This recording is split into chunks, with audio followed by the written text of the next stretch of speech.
හරි ඉතින් මම මේ වීඩියෝ එකෙන් ඔයාලට ගේන්න කැමති මේ අලුතින්ම ආපු GoPro Hero Black 11 Black Edition එකේ අන්බොක්සින් වීඩියෝ එකක්.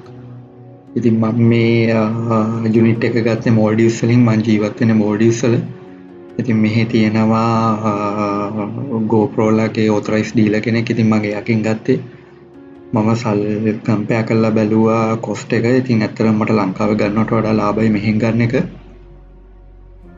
මෙහිම මට ටෝටල් කොස්ට් එකම ගියේ ලංකාවේ සල්ලි වලින් අද රේට් එකට කන්වර්ට් කරොත් 1,75,000ක් වගේ. ඉතින් මම හිතන්නේ ඒක ලංකාවත් එක්ක බලද්දී නම් ඇත්තටම ලාභයි. මොකද ලංකාවේ ඔතොරයිස් දීලා කෙනෙක් නැහැ GoPro වලට. අනිත් එක මේ දවස්වල ලංකාවේ බඩුත් හරි අමාරුයි හොයාගන්න. ඉතින් මම පොඩි vlogs එහෙම හදනවා. ඉතින් ඒකට මම මේ GoPro එක ගත්තේ. ඒකත් එක්කම මම ගත්තා මේ waterproof housing එකක්.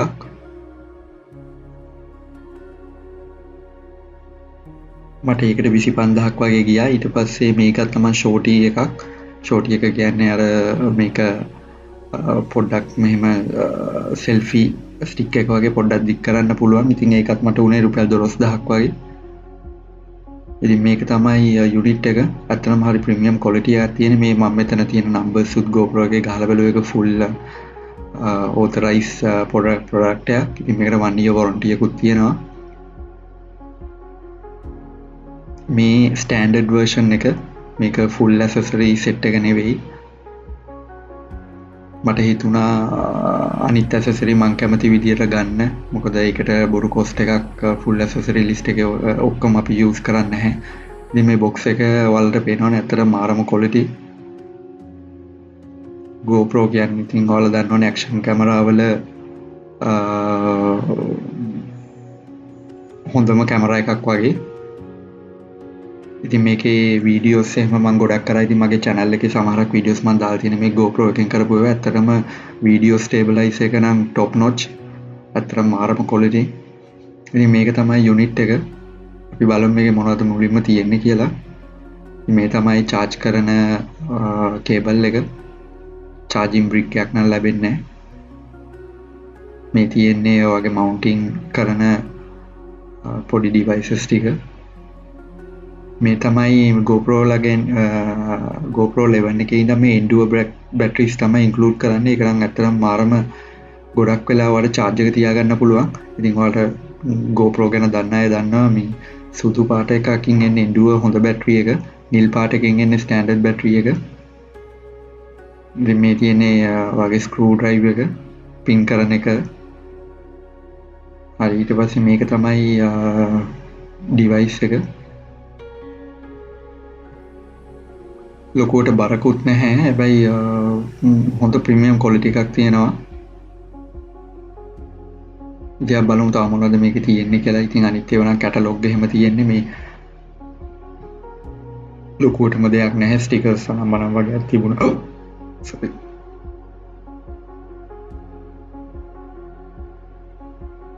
මේක තමයි device එක. මේක ගහලා තියෙනවා මේක ෆෝන් එකෙන් ඉන්ස්ටෝල් කරගෙන ඇප් එක මේක පාවිච්චි කරන්න කලින් අප්ඩේට් කරන්න ඕන.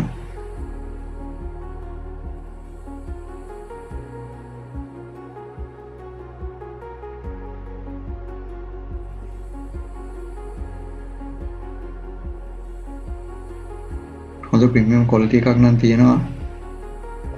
GoPro 11 කියලා දැනගන්නේ. ඉතින් මේ පැත්තේ තියෙනවා මෙතන 11 කියලා.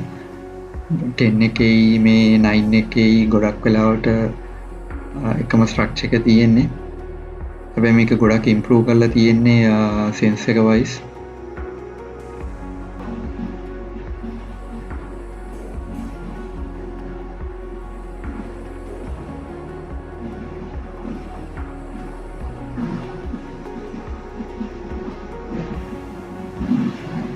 හරි අපි දැන් මේක ගලවලා මේකට බැටරි එහෙම දාන හැටි පොඩ්ඩක් බලමු.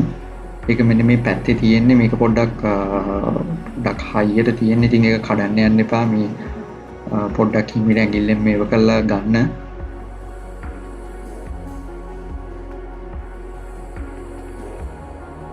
හරි මේ තමයි ඩිවයිස් එක. මේකට මෙන්න මෙහෙම තමයි බැටරිය ඉන්සර්ට් කරන්නේ.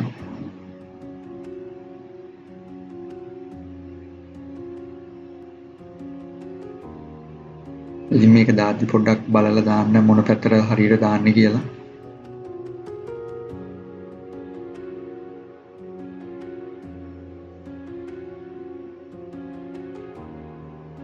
එතනම තමයි මෙමරි ස්ටික් එක දාන්න තියෙන්නේ. මම මේකට නම් ගත්තා මෙයාලා ගොඩක් රෙකමන්ඩ් කරන්නේ සැන්ඩිස් එක්ස්ට්‍රීම් ප්‍රෝ එක. මම ඒකෙත් 256GB version එකක් ගත්තා. ඒක මෙහි සාමාන්‍යයෙන් රුපියල් 23000ක් වගේ තමයි මට උනේ. ඒක තමයි ගොඩක්ම රෙකමන්ඩ් කරන මෙමරි කාඩ් ස්ටික් එක. ඔයාලට GoPro site එකෙන් ගිහලා බලන්න පුළුවන් මොනවද රෙකමන්ඩ් කරන මෙමරි කාඩ්ස් කියලා.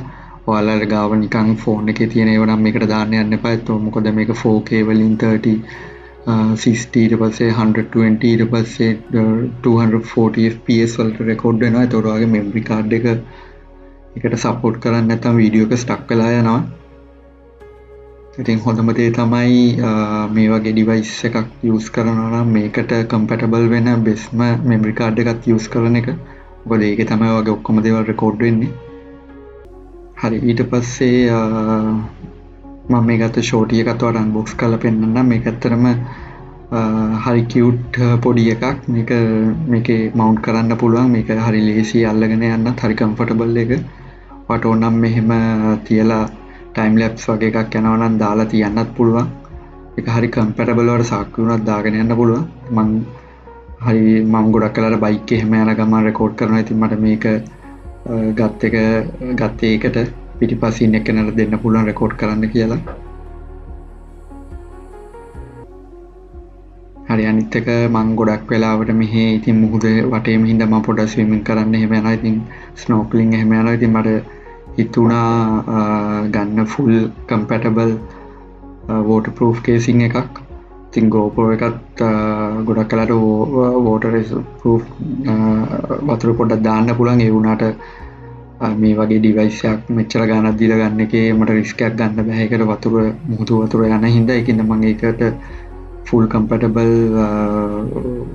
වෝටර්ප්‍රූෆ් කේස් එකක් ගත්තා. ඒක නිසාම ඉතින් මේකත් රුපියල් මට මතක විදිහට 20000ක් වගේ වුණේ.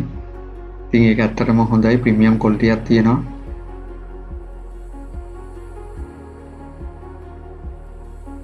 ඉතින් මේක තමයි ඩිවයිස් එක. මේ අයිටම්ස් ඔක්කොටම මට සාමාන්‍යයෙන් ගියේ ලක්ෂ 2.20ක් වගේ.